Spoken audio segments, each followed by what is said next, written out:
Solving 7 times 8 using fingers. Lagyan natin ng label ito. 6, 7, 8, 9, 10. Sa kanang kamay, ganun din. 6 hanggang 10. Ang ating multiplican ay 7. So sa kaliwang kamay, bibilugan natin ang 6 at 7. Sa kanang kamay naman, ang ating multiplier ay bibilugan natin ang 6, 7, at saka 8.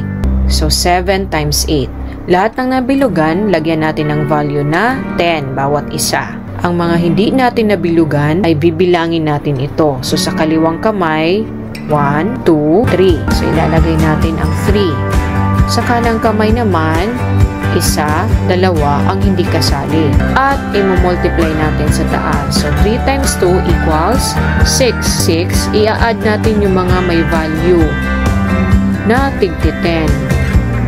So equal to 56.